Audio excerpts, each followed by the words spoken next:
President Wilson once said, "This is a war to end all wars." Well, this is a presidential war to begin our third season of Presidential War.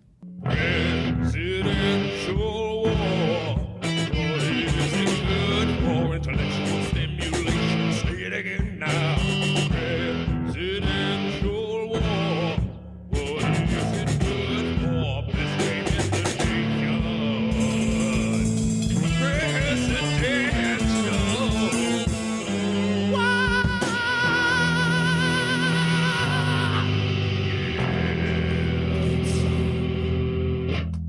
Hello and welcome to the Dead Presidents Podcast. I'm Stephen Lincoln Douglas, And I'm James J. Hamilton. and we're back with Season 3 and a new season of Presidential War. That's right, we have several new categories, more than several, sprinkled throughout this game. That's An right. exciting new version of Presidential War. Always keeping the game fresh. That's right. Presidential War, a game of infinite possibilities. Indeed it is.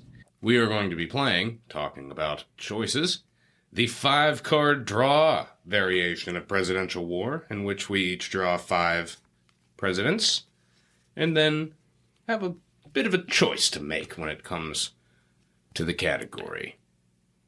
But a dwindling choice as our hand dwindles down. That's we have right. to play out these 5 cards before we get 5 new ones. And that's going to bring us to our first category, Best Educated. I'm going with George W. Bush. I'm going with James Monroe.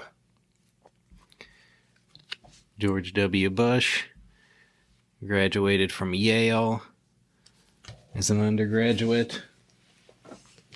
Went on to buck the family Yale tradition by attending Harvard Business School.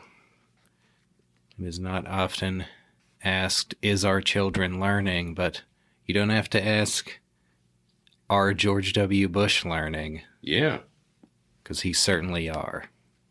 What use he put that education to, more of a question, but he did get a pretty elite education. Yeah. Also attended the elite Phillips Academy for high school. There you go.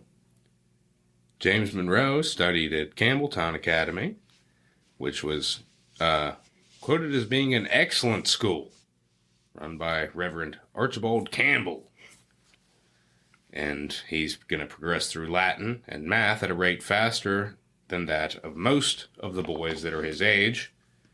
We mentioned before that John Marshall was one of his classmates there. Then Monroe enters the College of William and Mary. But the atmosphere on campus was not conducive to study in 1774, which led to Monroe, filled with patriotic fervor, joining older men in the war effort. That's right. So, He didn't graduate. no. But, So, I mean, he well- was off to a good start. He was obviously an educated man, but well, I think he went on after the war. Let me see. We're referring to the complete book of U.S. presidents. yes. The unofficial official source of presidential war. Yeah, he didn't graduate, but of course he became a lawyer after 3 years of studying law under Thomas Jefferson. Yeah, That's a pretty distinguished education. yeah, not a bad pedigree. George W. Bush, while at Phillips Academy, placed second in a student poll as big man on campus. He was the second biggest man on campus. Yeah, not too bad. James Monroe, perhaps second to John Marshall. Yeah, I don't know who was number one in George W. Bush's biggest man on campus, but probably not of John Marshall's stature. yeah. Well, yeah, George W. Bush, more of an average student, somewhat at best. Did a lot of partying while he was in college. Yeah. kind of a C student. Yeah, I mean, I think that for the time, George W. Bush had better education available to him. Mm-hmm. But I don't think that he was better educated than James Monroe. Yeah, I wouldn't dispute that. Even like back in the time, the kind of like college preparatory education that people got was probably more advanced than college of George W. Bush's time. Yeah. I would assume that Monroe probably spent a lot more time studying and learning Yeah. during those times and in his law studies than Bush would have done. Yeah. Not so much raucous party going in Yeah, James Monroe's schedule. true. Though Monroe not necessarily, he wasn't considered a, high intellectual, when he's standing next to like Jefferson, Madison, John That's Quincy definitely true. Adams. Yeah, I mean, he is considered, a little bit more dim than the other founding fathers. Mm-hmm. But I'd give him the hand here. I think studying under Thomas Jefferson would tip it in his favor. Yeah. I don't know that there was anyone that elite teaching George W. Bush in his education. That's it. So, And- Stephen Lincoln Douglas will take the first hand. That's it. And next up, we have Best President Overall. Boy, do I got some zingers in here. Pretty general category. I'm going to have to go with Abe Lincoln. And that's a good one and a waste of my pick, Calvin Coolidge. Who, I think is a great Republican president. A bit of a laissez-faire attitude. Let the country run its course, prevent bad things from happening more than try and do things. But that was obviously successful during his administration. Unfortunately, he finds himself going up against Abraham Lincoln. Yep, Lincoln pretty universally ranked as number 1 or 2. Didn't really have the luxury of trying to prevent bad things from happening, That's it. thanks to his predecessor. Yeah.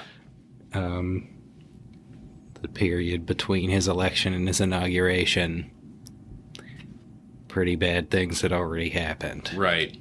And He rose to the yeah. occasion as no one else had. right. Yeah, this is a clear victory for Abe Lincoln. That being said, I, alongside our listeners, looking forward to the Calvin Coolidge episode coming up pretty soon in season 3. Yeah. It should be a real good one. Next up, we have one of our new categories, James. Who would you hire as your lawyer if you were accused of murder? Damn. I wish I could show you my hand, listeners, because boy, is this a funny one.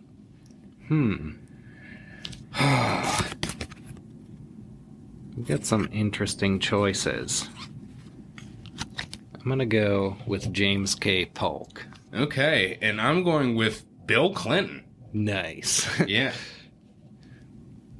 The other two choices were maybe even funnier. But Bill Clinton, I'm sure he could smooth talk a jury. And he would do well. Would he do as well as James K. Polk, who studied under Felix Grundy? Yeah, James K. Polk, a practicing lawyer. Maybe he could get some co-counsel help from Gideon Pillow, who successfully defended Polk's brother, who had killed somebody Right. in a duel. Yeah. Or a duel-like scenario. Polk, didn't he get his father off the hook for, like, assaulting somebody? Yeah, that was his first case. Right. I'm pretty sure. But, yeah, Polk would be pretty sound. You know that he's going to put all kinds of diligence into your case. You know his work ethic from episode 11, and he put that same kind of work ethic into his study of the law. Yeah, Bill Clinton. Bill Clinton did, I mean, he did teach law at the University of Arkansas, but, like, Yeah, I'm looking up here. It says that he practiced commercial law with the firm of Wright, Lindsay, and Jennings in Little Rock for a couple years. I think that was... Yeah, that was actually after he had been governor. I'm sorry. So he graduated from law school and immediately became a law professor. yeah. Then was Attorney General of Arkansas, Governor of Arkansas. Then was not reelected. Spent 2 years practicing law before returning to the governorship. Yeah, so, I mean, he's nothing to really sneeze at, I suppose. Yeah, he's certainly a very talented and smart guy. And then Polk, you know, he practiced as a lawyer at first, but then got into politics. Yeah. Both of these two lawyer presidents didn't spend a ton of time actually practicing the law.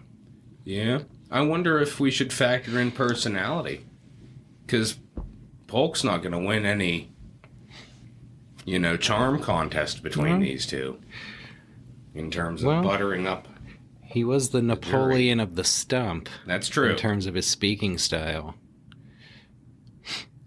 Now, I think an interesting aspect of this category, which is who would you hire as your lawyer if you were accused of murder, I want to know whether I actually did it or not. Yeah. Because that could come into play. Yes, it could. If I think I'm actually innocent, I might trust Polk more to have mastery of the facts. Whereas you'd trust Clinton to get away with murder. Right. That's true. And also, if I really am guilty, I might be more banking on the charm of my lawyer rather than his expertise with the law or the facts.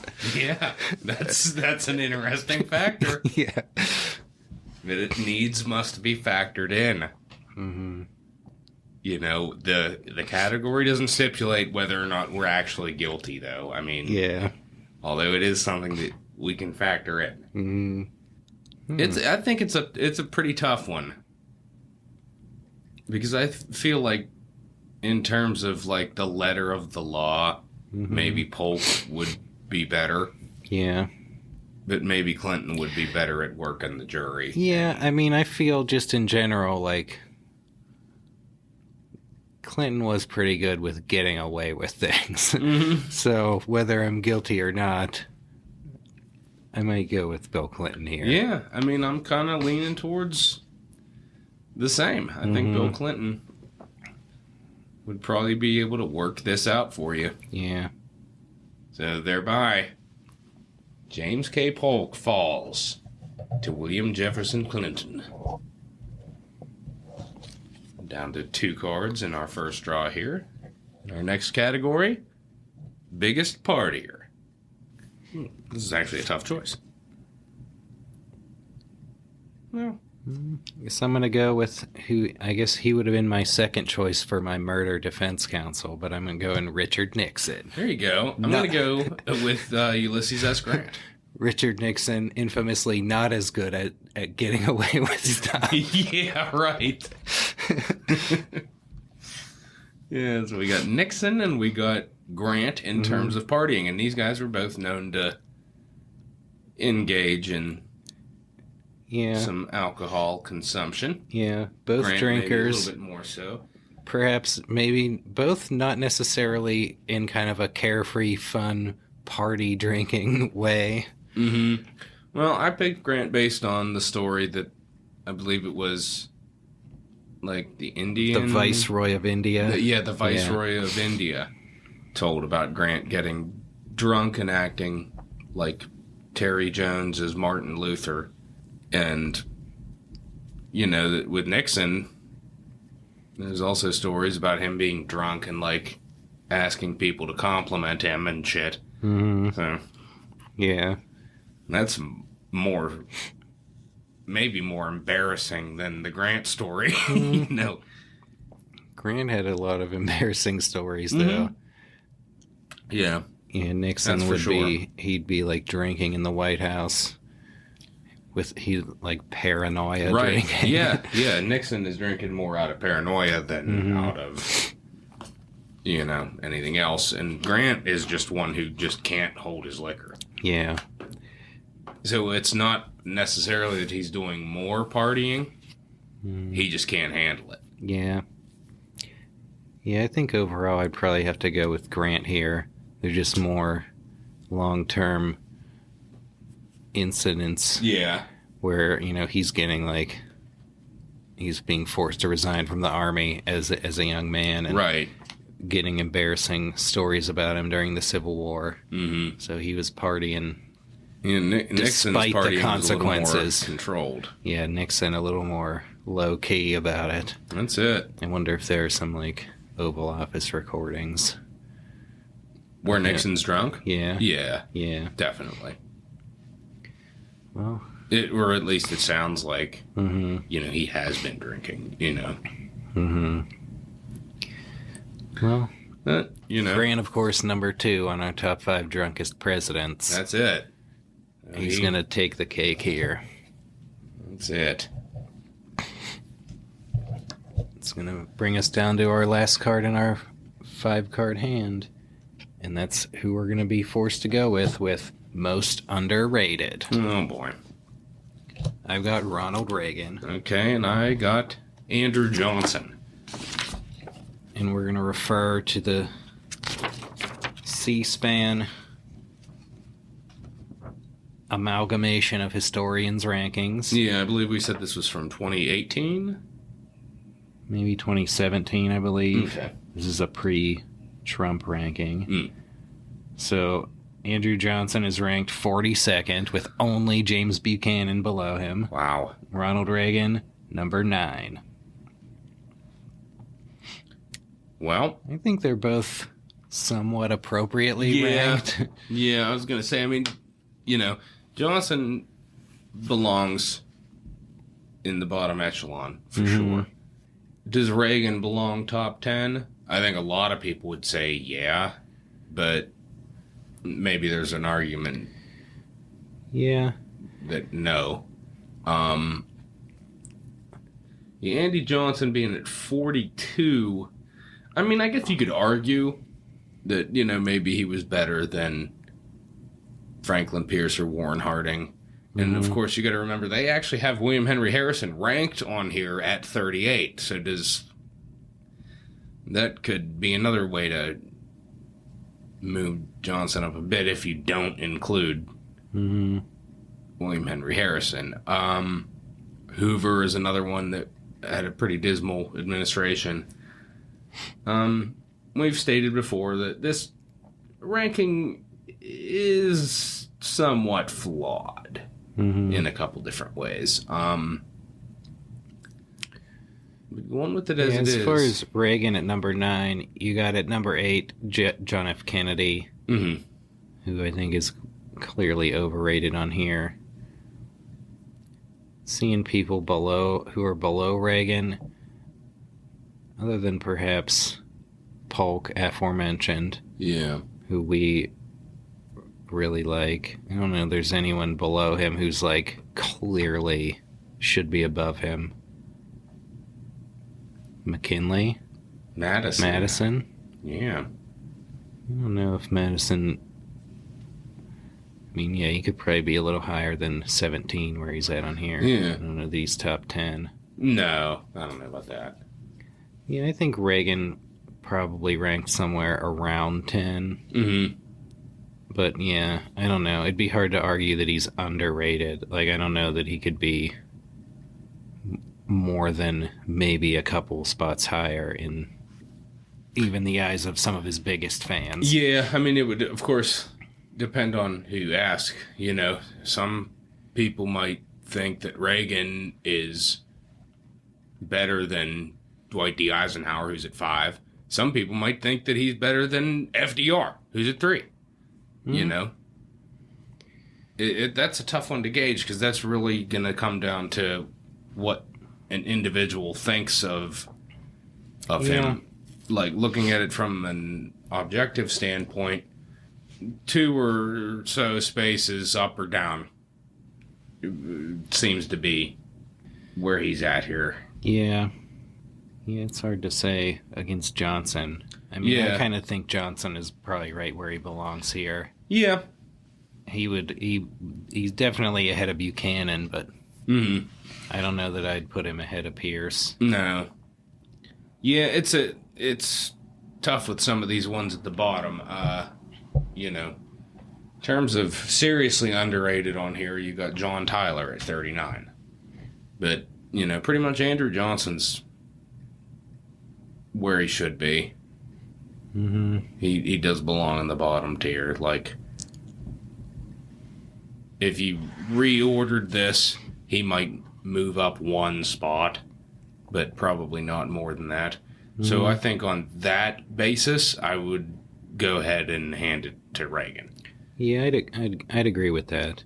I think more people are likely to argue that Reagan is underrated on this list than people are likely to argue that Andrew Johnson is underrated on any list. Yeah, So, I'll I agree think, with that. yes, I think thereby we go ahead and give it to Reagan. Win that one for the Gipper.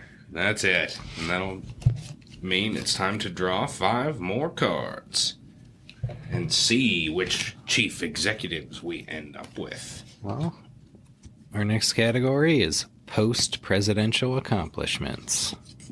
Got an interesting 50-50 choice here between 2. But I think I've made my decision with Jimmy Carter. I'm going Theodore Roosevelt. Wow. Okay. Our listeners ought to be fresh off the TR episode. So they know what an epic, entire life, but certainly post-presidency that he had. Yeah. He had perhaps one of, if not the most eventful post-presidencies. Yeah. But on the other side of the coin, Jimmy Carter's post-presidency, pretty great with his humanitarian efforts. So maybe in terms of the greater good of humanity, Jimmy Carter certainly doing more for the common man. TR going around shooting things. Yeah. Jimmy Carter, a quieter, more workmanlike post-presidency. Yeah. I think didn't Jimmy Carter win the Nobel Peace Prize as a post-president?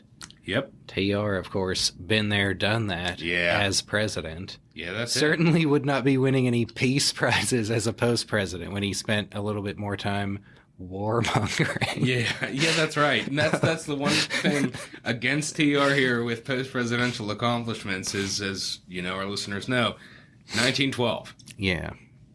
Not a great look. I mean, other than Grover Cleveland, who got himself reelected as a post-president, TR probably the most, of all the post-presidents who took another shot at getting elected, he probably did the best. Yeah, thrashed the incumbent, Won William them. Howard Taft. Yeah. Won more electoral votes than any third-party candidate. Then, of course, his epic African safari, and an even more epic Amazonian voyage of discovery where he nearly died. Yeah. He tried to volunteer to fight in Mexico and then really tried to volunteer to fight in World War I, really wanting to die in battle. Yeah. Yeah, I mean, there's a lot going on there. I think Jimmy Carter's only argument here is the lasting benefit that it would have had, I think, maybe. Well, even then, I mean, Roosevelt isn't just killing things to kill them necessarily. He's getting specimens for museums. He did, Jimmy Carter, I think, really like setting a good example of a post president. Yeah, I agree. You're not like involved in politics so much. Yeah, but- he's not popping up on the news to like express his dismay or approbation necessarily about anything. He's been on a couple talk shows there, but it's been more fun and lighthearted, and yeah, you know, it's more talking about his humanitarian efforts, which are great. yeah, more pretty like statesman like Yeah. post president. Whereas TR, you know, his post presidency couldn't be an example for anyone because nobody else could do the things that he was doing. No. But even that being said, a lot of pretty big things accomplished, although Yeah. the party split in 1912, probably more of a, you know, not a good look for him. Yeah. Maybe something else, other course could have been taken in retrospect. Yeah, that's for sure. Interesting times are these when in presidential war, Teddy Roosevelt and Jimmy Carter can be so close in combat. Like, I don't know if there probably is a whole, like, book devoted to Jimmy Carter's post-presidential life. Well, I mean, books he wrote, Right. you know. I'm sure Teddy Roosevelt's post-presidency is more of a thrilling spectacle of a read. Yeah. Yeah. Yeah, I mean, in terms of epic grandeur, you got to go TR. Yeah. I mean, also TR surviving an assassination attempt as well. Yeah. Forgot to mention, taking a bullet and still giving his speech. That's it. Jimmy Carter cannot boast that among his accomplishments. No, he can't. No, he certainly can't. Although, as of this recording, he's still kicking. Still He's still kicking. with us and still a devoted listener to the show. We appreciate your support, Jimmy. yeah. But I don't know that we can give you the victory here. I think it's tough. You know, like I'd argue like what the stuff Jimmy Carter did post presidency was better for like humanity. Perhaps, but Well, TR just did so much. And you got to remember he died pretty young, yeah. you know. He had his post-presidency was really 10 years. He did it all in 10 years. Yeah. And he was, he was banging the table for preparedness going into World War I. So you got to think that he was probably the loudest voice for that. So Yeah. you got to give him a little tip of the hat for Yeah. our preparedness level in that war. And of course, as late as, 1916, people are still saying, you should run for president again. I mean, You know? even as late as Nobody was ever asking Jimmy Carter to run for president again. right. I mean, even he died in 1919, but people were looking forward to the 1920 election, thinking it could be his year. He was certainly, still a force to be reckoned with. Yeah. Up until his last days. Yeah, I think Jimmy Carter may be the more noble and humble route, but Yeah. I think we got to hand it to TR here. Yeah, I would agree with that. An epic clash. Indeed. And who would have thunk it? And moving right along. We've got the category of looks. Who is the hottest president in your hand? I'm going to go Barack Obama. Oh, that's a really good one. And I think this may have been a match in a previous episode. I'm going based on the thoughts of old Queen Vic, Millard Fillmore, Wow. who in his youth was quite a handsome man. But Obama, you get the shots of him out windsurfing and whatnot, and Millard Fillmore is not going to be able to do that. No. Barack Obama pretty fit. Yeah, Pretty he tall. certainly has the better physique. He's got a good smile. Millard Fillmore typically depicted not smiling. Yeah, looking more like an old fuddy-duddy. Not much to smile about after his presidency. Yeah. But of course, he was post-president when Queen Victoria saw him and That's called right. him the handsomest man she'd ever seen, Yeah. perhaps. I mean, That's- she wasn't much to look at herself, though. She was about as wide as she was tall. Well, So, how I highly think, do we rate Queen her Vix? her vision was still sound at that point. Yeah. I think it wasn't till much later in her life that she developed cataracts. That's right. But she could see clearly, and I'm sure she had opportunity to look at a lot of handsome gentlemen. Mm-hmm. Millard Fillmore sticking out. Yeah. Yeah, I think we've mentioned before, a lot of people say that Alec Baldwin looks like Millard Fillmore. Yep. He could certainly play him Indeed. in an upcoming movie. Yeah. The Millard Fillmore Story, starring Alec Baldwin. And I think the chances of somebody being accidentally shot and killed on the set of that film are... Yes. Alec Baldwin, perhaps more appropriate to play Dick Cheney. Could he do better than Christian Bale, though? Probably not. Yeah. Yeah, I'm thinking Obama takes this one. Yeah, I would agree with that. Just in better physical shape, I think. And Yeah. He's pretty... much more athletic. Yeah, he's definitely, he's pretty photogenic. You gotta, he has the advantage of in the modern era. I wonder if Millard Fillmore was around now, you'd have more color photos of him, more opportunity to look at him. Yeah. But, yeah, I think I'd agree that Barack Obama will take it. Indeed. Barack Obama prevailing over Millard Fillmore. It's bringing us to our next category, another one of our new categories. Ooh. Who would make the best Secretary of State if you were president and you had to choose your cabinet? That's an interesting one to ponder. I'm kind of leaning between two, but I'm going with this one. I'm going Which to go is- with John Tyler. Oh, John Tyler. And I am going with John Adams.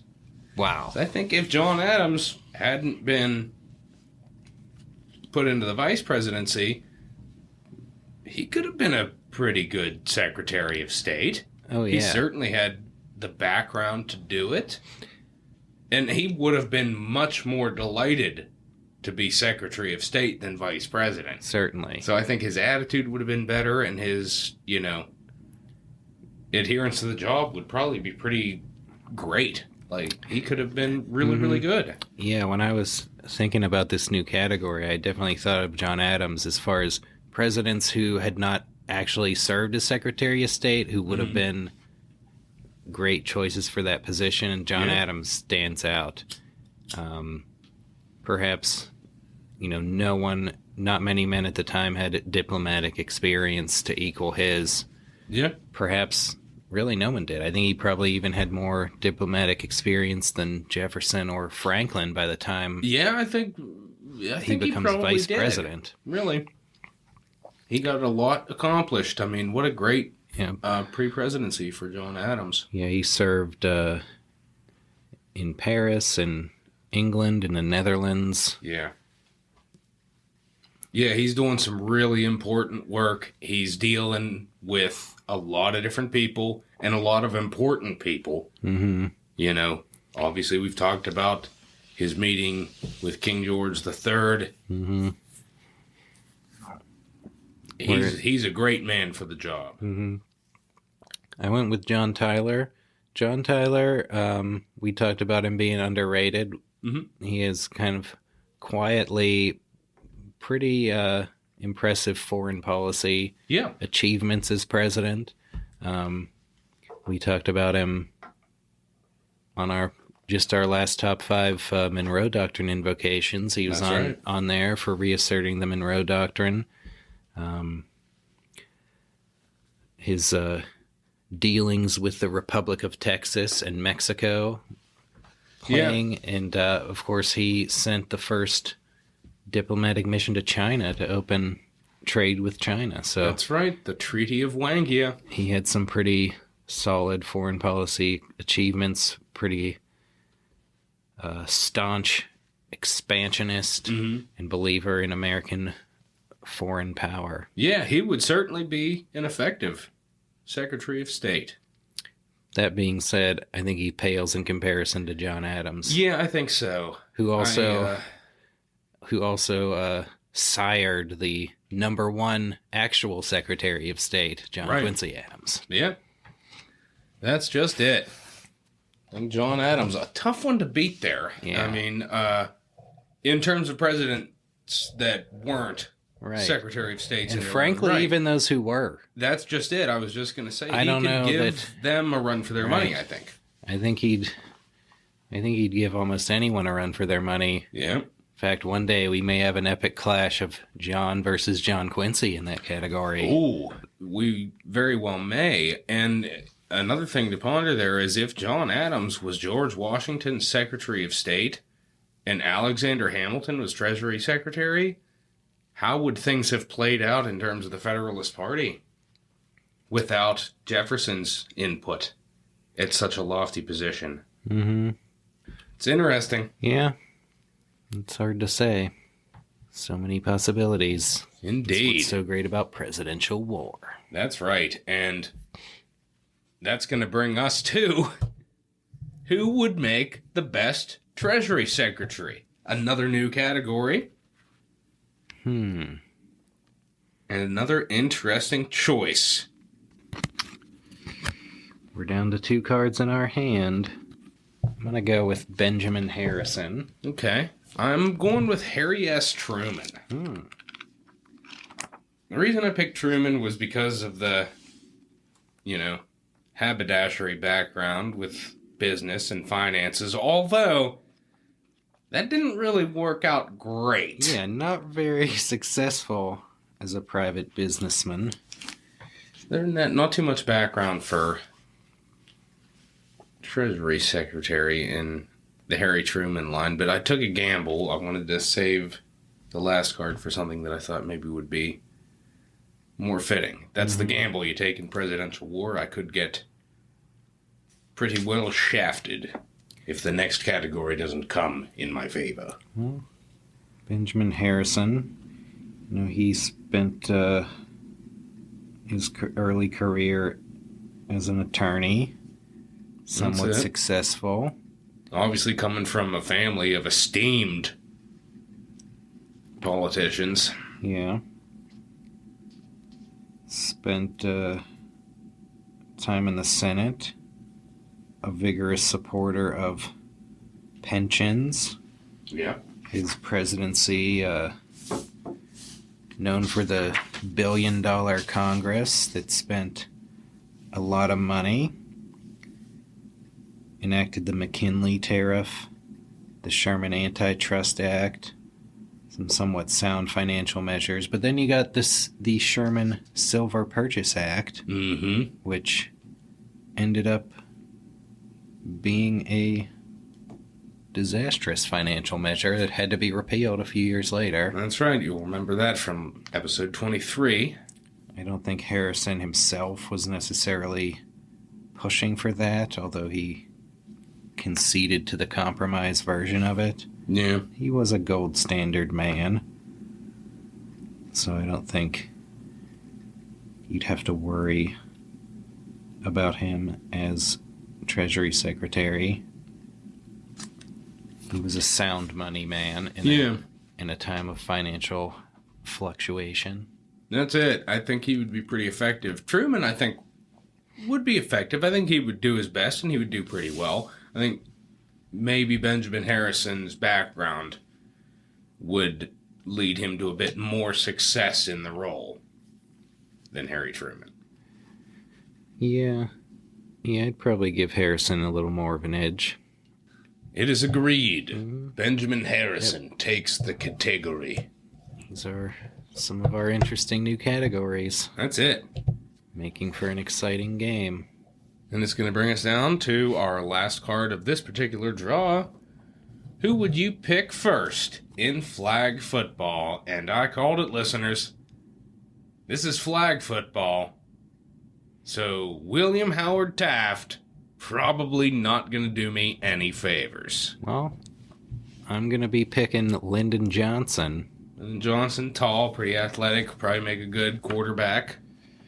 Taft, I mean, basically he could be blocking for you. He could be really effective as a blocker. Yeah. Maybe more so than anybody. But I've never read anywhere that for a hefty man, Taft was particularly nimble or light on his toes. So he could get potentially easily winded. I mean, he played golf, you know. But that doesn't require the amount of physical exertion play to play that this flag football match will require. Mm-hmm. LBJ, I mean, he's a heavy smoker. That might not help him. But, I mean, he's Well, pretty decently built. it says here LBJ was once a 3-pack-a-day smoker, but he quit following his heart attack in 1955. Yeah, yeah. So, not necessarily in great heart health. Yeah. It says otherwise health generally sound. 6'3", 210 pounds upon becoming president. He's a big, powerful man. Mhm. He could probably hold his own in flag football. I think so. He could throw the ball up and he'd jump and catch it. One of the tallest presidents. Yeah, and LBJ amongst our most competitive presidents, I would Yeah. say. He probably wouldn't mind giving like a knee to the groin or gouging an eye Nope. to get an advantage. No, I think LBJ is getting selected before William Howard Taft. Indeed. And that will bring us to a new draw. 5 more cards into the fray. Our next category, biggest election victories. I'm going to go with James Madison. James Madison, and this could be a mistake, but it seemed like an easy win. I'm going with George Washington. Well, yeah, I don't think I can really argue that. I was thinking, James Madison, he had huge electoral college victories Yeah. in really the pre-popular vote era. So if he were going against Ronald Reagan or someone else who had popular vote electoral victories, it'd be a tough comparison. Washington, so he's Kind of in a unique position. yeah, he's of the same era, but it's almost like no one would even bother to run against him. Yeah. It's not like if anyone had run, he would not still have won unanimously. Right. That's the thing with Washington. I mean, he is almost a guaranteed victor in this category. So let's see. Madison, in his first election, he took the electoral vote 122 to 47 against which Pinckney was that? Charles Cotesworth. Charles. And then Madison's second election, he gets 128 electoral votes against 89 for George Clinton. Mm-hmm. Or DeWitt Clinton.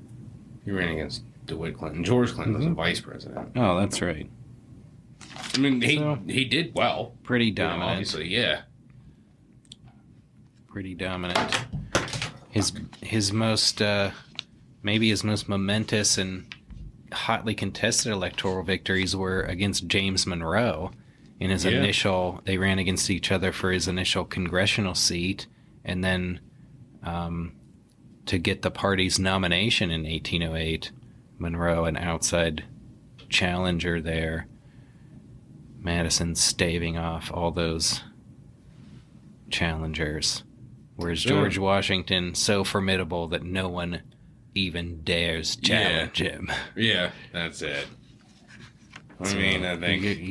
You can't beat total unanimity. Yeah. Yeah. It's going to go to Washington. It's going to bring us to our next category. Who had the most accomplished vice president? And that is the accomplishments of the vice president up to and including their vice presidency, but not afterward. Alrighty. And I'm going to go with William McKinley. I'm going to go with John Quincy Adams. Okay. So we have Garrett Hobart, and we have Theodore Roosevelt for McKinley. And of course, our listeners are fresh with the knowledge of Teddy Roosevelt's accomplishments up to the time that he's nominated vice president.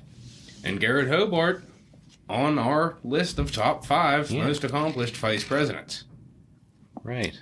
That's a great dichotomy for McKinley because he's got two guys. Hobart didn't really do anything to stand out special before he becomes vice president, but one of the most effective and accomplished vice presidents, TR, doing nothing in office as vice president. Yeah. One of the flashiest pre-vice presidential careers. Yeah. Yeah. Some pretty good material there for McKinley. Mm-hmm. And then you got John Quincy Adams, whose vice president was, of course, John C. Calhoun, That's it. who had served, prior to this time, was a lawyer, served in the South Carolina State Legislature, the U.S. House of Representatives, chairman of the House Foreign Affairs Committee, a leading war hawk during the War of 1812, and then served as Secretary of War in the Monroe Cabinet alongside John Quincy Adams. I think he was known for some effective reorganization of the Army Yep. during that time. John Not C. Calhoun. unaccomplished is John C. Calhoun. Right, and then he went on to be a very influential member of Congress after this, and some of his more ignominious accomplishments in nullification and what have you were Yeah. not till after this. Yep. I think as vice president, he ran for vice president. That was, of course, a very crowded field of 1824 Yeah. that he wanted to run for president in, but saw that it wasn't going to happen, so he threw his eggs in the vice presidential basket. And then, not necessarily seeing eye to eye with John Quincy Adams on a lot Right. of issues, and I think kind of was behind the scenes looking towards Andrew Jackson coming in and Yeah. supporting that initially, although he ended up Button heads with him too. even more. Yeah, I think Yeah. wasn't he number 1 on our top 5 worst vice presidents list? Yeah. More so for things under Jackson, Yeah. but yeah. So a towering figure, Mm-hmm. but not gonna hold a candle to the 2 vice presidents that McKinley is boasting. That's it. You got some good ones there. McKinley taking this one. And Which moving brings on. us to another one of our new categories. Who would make the best Supreme Court justice? Interesting. I'm going with Grover Cleveland. Were you also choosing Grover Cleveland? Yeah. Yeah. So we can't really do that. Well, Okay, that's fine. how I'll change. about- I'll change. Well, we could both change. We almost had Grover Cleveland versus Grover Cleveland on who would make the best Supreme Court justice. Our listeners remember that Cleveland does have 2 cards in the Yeah. game, first and second term. All right, yeah, I can make a change real easy. I'll go with Franklin Pierce. Franklin Pierce, you know, he has a law background, and he was supposed to be a really good lawyer. Mm-hmm. And so he knows the law. He would probably make a real good Supreme Court justice. And, like, nobody ever said too awful much about Franklin Pierce being dishonest. I mean, you know, he had a drinking problem from time to time, but I don't think that would prohibit him from being a good Supreme Court justice. You could probably drink a lot and still be on the Supreme Court. Yeah. Grover Cleveland Well, also served as a lawyer as a younger man, spent a lot of time in the law. And then I think his kind of style of leadership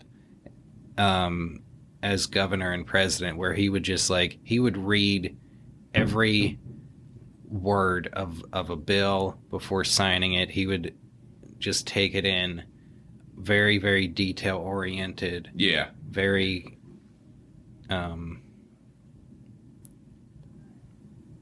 very much into kind of procedure. Yeah. Into the minutia of everything. Mm-hmm. Yeah, he would be really effective. I think he would probably be better than Pierce. Yeah. Well, you did try to play him before you Well, that's played okay. Pierce. That's okay. Pierce is still a decent argument, Yeah. you know. But I think Cleveland would be more effective. Yeah, I think I'd agree with that here. It's probably... Yeah, I could easily see Cleveland as a Supreme Court justice. Yeah, I think so. That's going to bring us to our next new category. Who would make the best military general? And since I've already kind of spoiled the card, I'm going to go ahead and go with a terrible choice in Grover Cleveland, who paid his way out of the Civil War. I'm going to go with Zachary Taylor. Well, clearly Zachary Taylor takes the cake here. Cleveland, well, like I said, paid his way out of service Yeah. in the Civil War. I mean, he probably could have done it, Yeah. but he wouldn't have done it to the level of Zachary Taylor. Yeah. Cleveland, a strong leader, a good executive. Yeah. If he were pushed to shove, he could probably have been a decent military man, Yeah. paying for a substitute because he was worried about taking care of his widowed mother and his members of his family. Zachary Taylor, of course, a career military officer, That's it. working his way up through the ranks, serving with great distinction in the Mexican-American War. So much so that he, with no political experience at all, was catapulted into the presidency. Yeah. Pretty impressive stuff, so he's going to take this one. And last card in this hand, we have who would win in a fight. I've got Herbert Hoover. We've got Gerald Ford. Oof. Hoover, not built terribly, but boy, Gerald Ford, our number one on the top 5 presidential athletes. Ford is in magazines as a male model. He's fit. He's an all-American football star. Yeah. Passed up on an opportunity to play in the NFL. Yep. He is going to beat the snot out of Herbert Hoover. That is unfortunately true for Herbert Hoover. Yeah. Gerald Ford would be like Black Friday Yeah. to Herbert Hoover Pretty much. and destroy all of his hopes. Gerald Ford taking this category, running away with it. As we draw 5 more cards and move on to our next category, another one of our new categories. This category, whose family member would make the best president? Ooh. Now, in this category, you got we're going to play a president, and then the universe of people we can choose from would be that president's wife, his children, his parents, and his siblings. Right. Who in that group would make a good president? You got to pick one person in his family to nominate. And it immediately provides with some really interesting choices and opportunities. However, I am going to go with John F. Kennedy and say Bobby Kennedy. I'm going with George H.W. Bush. Now, this card has maybe more choices than anyone else, because you got Yes, George it W. does. Bush. You've also got Jeb. You got Prescott Bush. And you got Barbara. Wow. All of whom appeared on The Most Accomplished Presidential Dads, Sons, Moms. Yeah. I guess I would have to go with George W. Bush as my nominee. There you go. Who actually did become president. Yeah. So George W. Bush going up against Bobby Kennedy, RFK. Yeah. I think popular opinion would maybe lean towards Bobby Kennedy.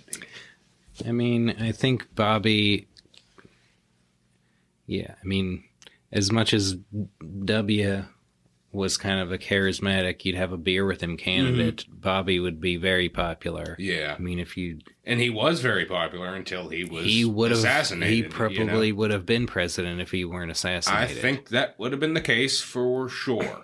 But how great of a president would he have made? It's hard to say. JFK, as we mentioned earlier, somewhat perhaps overrated by many. Not a bad president, but maybe viewed somewhat romantically. And I think Bobby is maybe viewed in a similar way. I think with RFK, we would have seen a more vigorous prosecution of the Johnson policies that he tried to carry on in Kennedy's honor, such as civil rights. I think maybe Bobby Kennedy would have done more in that regard. Mm-hmm.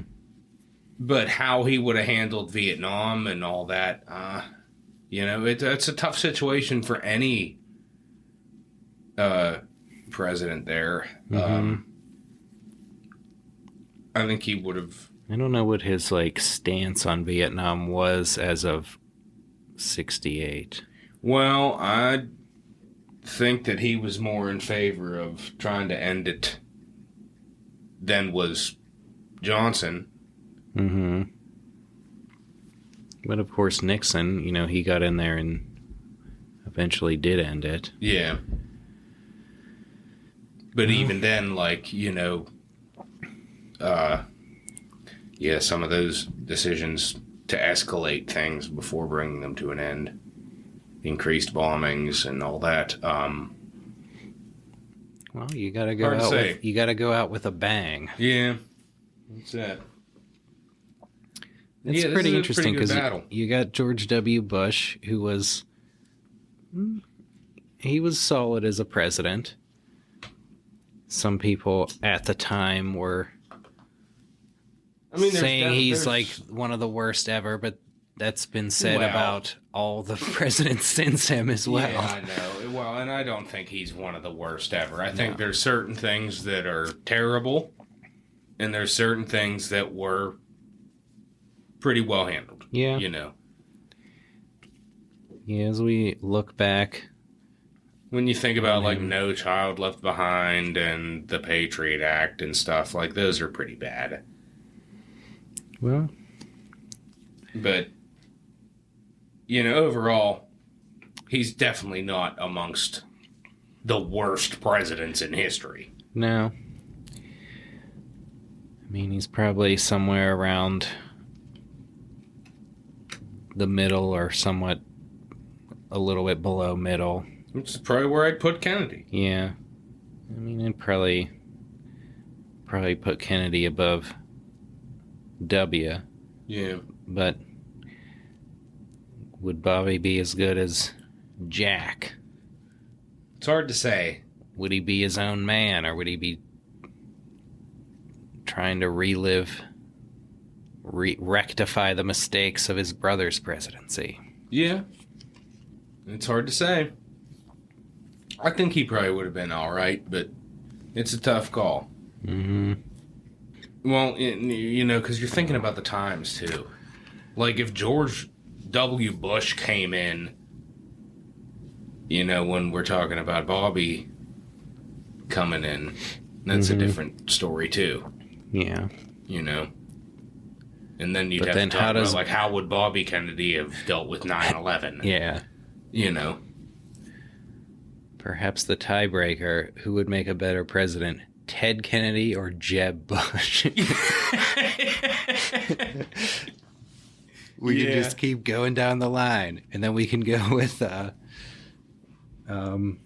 Prescott Bush versus No, Prescott versus Kennedy's- old Joe Kennedy. Joe Ain't Kennedy. No question. You go Prescott Bush. yeah. Joe Kennedy, I mean, kind of unsavory. Mm-hmm. Mm. I kind of want to give it to Bobby Kennedy, but I don't know. Yeah, I'd be fine with that. I mean, it's a tough call. Yeah, it's a close call, because of course you got an actual president Yeah, here, one that actually became president. which is not something we're going to see in this category much, except with the Bushes and Adamses, perhaps. But, like, you wonder, though, like, after Lyndon Johnson's gone, like, would Bobby Kennedy have made a better president afterward? It's hard to say. Yeah. Because the problem was, like, Hubert Humphrey didn't really have much of a chance because he was too tied into Johnson's policies, which Bobby Kennedy was pretty vehemently against. Mm-hmm. You know, it would have been a totally different race. Yeah. And you got to figure, like, JFK had the whole, like, Camelot mystique, and if Bobby had become president, he would have that as well, and also kind of the, like, feel-good Kennedy comeback story, like, we got our Kennedy back, Yeah. that they tried to take away from us. Yeah, that's right. So he would probably have kind of that popular boost helping him as well. Yeah. So, I mean, if he had become president, it could have been bad. It also could have been great. Whereas George W. Bush is kind of just sailing along in the middle. Yeah. So, I would allow Bobby to win this category. We'll All right. we'll take a hopeful view of his would have been presidency. Yeah, you never know. And that's going to bring us to pre-presidential accomplishments. I'm going to go with Dwight Eisenhower. Oh, and what a battle. He's going up against William Henry Harrison. Oh, So you got two generals, and they were involved in some pretty serious shit for their times. Now, with Eisenhower, the fate of the world hung in the balance. yeah. So there's that on his side. Yeah. As far as generalship goes, probably the biggest campaign ever waged Yeah, in world history. that's it. And whereas with William Henry Harrison, it was the fate of the Native Americans. And that didn't end up working out great for them. Yeah. And the fate of the British Empire's attempt to reassert control over the United States. Indeed. And William Henry Harrison's battle, one of the lone bright spots in the early years of that war, That's right. keeping hope alive for the American cause. That's it. So pretty important, but I mean not nearly as monumental as what you're dealing with Dwight Eisenhower. Yeah. I think you figure, like, with Eisenhower, yeah, after his service in the war, he's pretty, like, immediately, like, a shoo-in candidate for president. Yeah. Whereas Where it took... both parties are courting him. Mm-hmm. took William Henry Harrison a couple decades to get in the presidential candidate running. That's it. And he was a pretty clear Whig. Yeah, but his war reputation still held him in good stead. That's A it. nice about 30 years later. Yeah. Yeah, But- that's it. I think. As formidable as Tecumseh was as a leader, maybe not as big of an opponent to take down as Hitler. That's it. And the Third Tecumseh Reich. was surely no Hitler. Indeed. And therefore, we are awarding this to Dwight David Eisenhower. And we're coming down to... Who would you rather have date your daughter? Some pretty interesting choices here. I had one clear-cut choice, and that was none other than Rutherford B. Hayes. I'm going to go with Andrew Jackson. Ooh, a good match. Rutherford Hayes, like as we've said before, probably had one of the happiest marriages of any presidential couple. That's true. And he's steadfast and loyal and all of that. But Jackson is loyal to the point that he will kill for you. Yeah.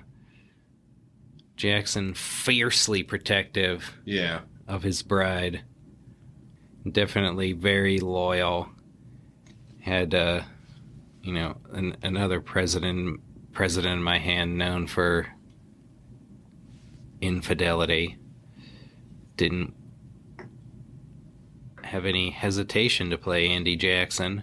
Somewhat of a gruff character, but he and Rachel got along. Yeah.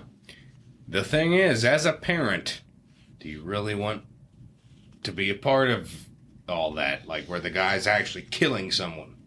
Well, I personally would rather have a nice, upstanding man like Rutherford B. Hayes as opposed to somebody like Jackson who, like, it's like, hey, Dad, what is it, Rachel?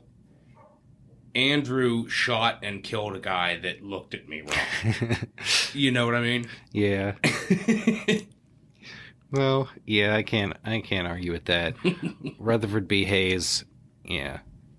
He's one of the most salt of the earth type men. I think so. Very, in his personal life, very even tempered and kind of normal and happy. Yeah. Not a tumultuous existence like Andrew Jackson. I think it's had. safer to have your daughter Yeah. date him than Andrew Jackson. Yeah. Well, Jackson was very protective and loyal and loving and would have done anything for Rachel. She's also probably like cowering in the corner from him raging about various things. Yeah. Not that he would ever like strike her, but that she probably has to listen to a lot of rants Yeah. and worry about what might happen to him when he's out there. And then hear them repeated by their parrot. True. Yeah. So I think we're going Yeah. Rutherford Hayes here. I think Jackson was...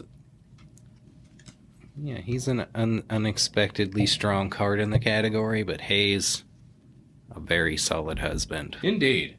And next up, we are going to have First Lady accomplishments. Well, I am left with but one choice, and that is James Garfield. I've got Franklin Roosevelt. Oh, boy. Well, Lucretia Garfield, First Lady at a time when the First Lady position was a little bit more ceremonial. She's obviously devoted to her husband, but you got to remember his administration is cut short. Mm-hmm. And so, Yeah, she spent a large portion of her first ladyship yeah, at his eventual deathbed, that's right. nursing him. And, you know, she did her best, and that was all well and good. But you're going up against Eleanor Roosevelt, who, in terms of accomplishment, might be our greatest First Lady. Yeah, certainly in terms of accomplishments as First Lady, she set a new standard. She surely did. Yeah, really a kind of transformative first lady. And when you look back to the Lucretia Garfield time and say that first ladies didn't really do as much, well, Eleanor kind of came in and changed that. Yeah, that's for sure. She did it all. Really becoming a symbol in her own right. It just, it really elevated the position of first lady to something that it had not been before. Yeah. There were popular first ladies before her. Grace Coolidge was very popular. Frances Cleveland was very popular. But Eleanor Roosevelt was out there traveling the world doing things. Yeah. And it really upped the game for what a first lady could do. Yeah. You have popular first ladies, and then you have like kind of an influential first lady who is not just popular, but powerful in her own way. And Eleanor certainly exemplifies that in a first lady, And you have first ladies back in the day like Dolly Madison or Sarah Polk, who were kind of masters of the like Washington society scene at a time when that was really critical to political outcomes. But in the modern era, Eleanor Roosevelt definitely Well, you got to remember too that in apart. both of those cases, they are their husband's closest partner and confidant, whereas with FDR and Eleanor, she's doing this on her own. Yeah, they really. She didn't rely on her husband's influence to do the things she was doing. That's She true. took it upon herself, which is really up in the game. And you think in some ways a good first lady would be someone who's helping the president, but she was really doing her own thing. Her and the president sleeping in separate bedrooms Yeah. with perhaps other people in their beds with them. Yeah. Not really a lot going on there in terms of marriage and being a confidant or what have you. Yeah. And that's part of what makes Eleanor special. Yeah. She was really her own woman and perhaps more than any other first lady. I think so. That's going to give her the Vic. All right. Last card for this draw. We have who would make the best legislator? Another of our new categories. That's right. I am left with Chester Arthur. And I've got James Buchanan. Wow. Well, I think this is an instance in which Buchanan absolutely dominates the category. Well, he certainly had a long career as a legislator and was, relatively successful. He kept, himself near, he worked himself to the near top tier of Congress. Yeah. Got himself, appointed Secretary of State, was offered the Supreme Court, had some good ambassadorships, Yep. but kind of the mainstay of his career was being in the legislature. Yeah. He didn't really have necessarily a lot of big, policy accomplishments as a legislator, like bills that he can put his name on as Yeah. But, he was in there. He was wheeling and dealing. He was certainly using patronage He was around very an awful effectively, long time. keeping his constituents in Pennsylvania happy. Mm-hmm. And you got Chester Arthur. Yeah. Now, Arthur, there were people that were horrified when Garfield was shot, and the prospect of Chester Arthur becoming president became a reality. Well, He had been known for being, involved in the very corrupt New York Customs House, which he headed there before being removed by President Hayes. Yeah, he never served in a legislature, but, Yeah. he probably could have done a decent job. His work, he was a masterful machine politician. Yeah. No reason to think that he would not have been able to work the machine as well or better from a seat in Congress or wherever. Yeah, He probably, could have, done some good work alongside Conkling or what have you. I think he would have been good at it. Pretty effective. But yeah, until he kind of, as president, turned over a new leaf, Yeah. he probably would have been maybe a similar legislator to James Buchanan in kind of working the system, Yeah. getting, the Yeah, that's a pretty spoils good point. for his friends, Mm-hmm. but not necessarily crusading on behalf of Yeah. good causes. Yeah. Buchanan could be a little bit difficult to work with sometimes, but I think that was dependent upon, when I say that, I'm talking about, of course, when he was Secretary of State under Polk. But but in terms of being a better legislator,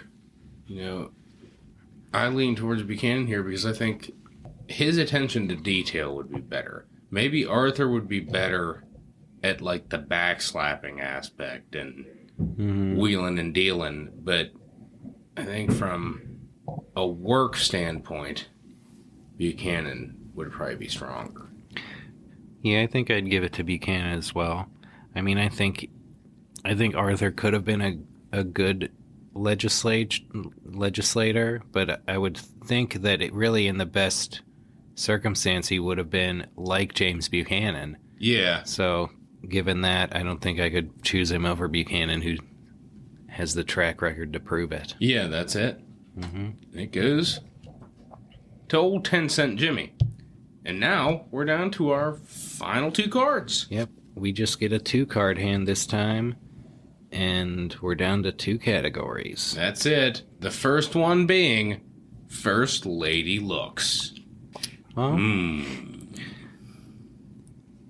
I have 2 choices, and one of them we kind of really don't know what his wife looked like. Yeah. So I'm going to go with Woodrow Wilson. Okay, and I'm going with Martin Van Buren. Of course, Van Buren's wife had died before he became president. But he was... Woodrow Wilson's wife died while he was president. That's it, And then whilst he was president. Then he picked up another one. Indeed. But Martin Van Buren, the clear choice over the other card in my hand. Now, Martin Van Buren's wife was Hannah Hose Van Buren. And let's go to old Google Images here and see what we could uncover about these women's looks. Alright, so there's only a couple images of Hannah Van Buren. Not bad to look at. She was a blue-eyed, blonde-haired, petite little thing. Looked pretty respectable. Mm-hmm.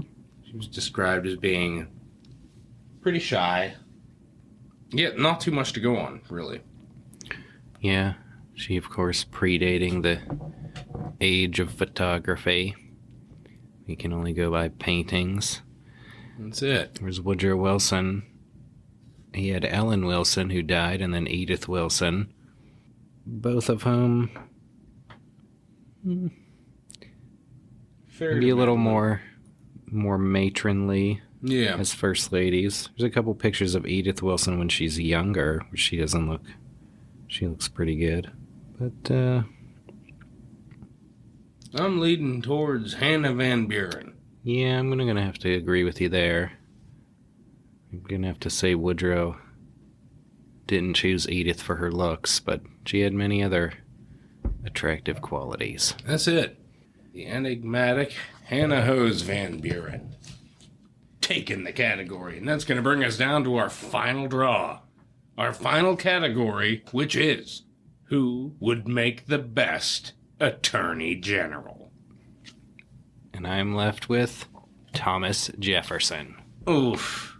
I'm left with Warren Harding. Ooh. Yeah. Well, Jefferson is going to take the hand.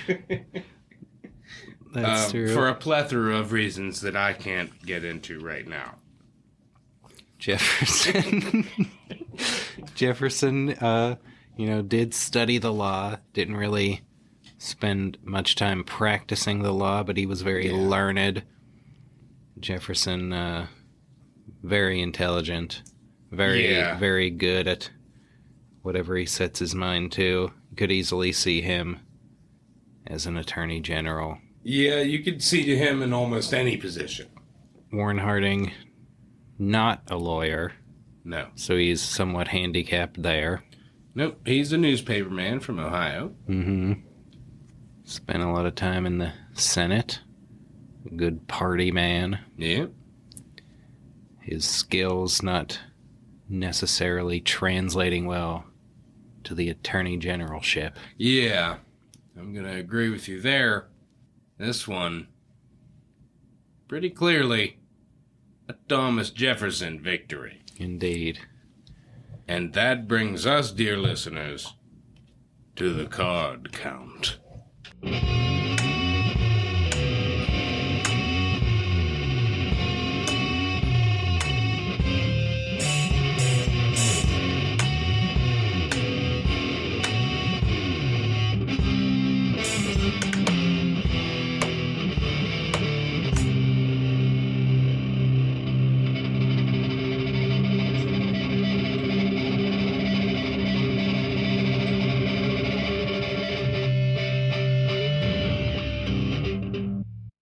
And we're back with the results. I was left with 18 cards, And I had 26. which makes James J. Hamilton, yet again, the victor of presidential war. But who is the real victor here? That would be the listener. That's correct. 'Tis you, the listener. Congratulations. You've won. Join us next time for another exciting installment of Presidential War here on the Dead Presidents Podcast, for which I'm Stephen Lincoln Douglas. And I'm James J. Hamilton. We'll catch you next time.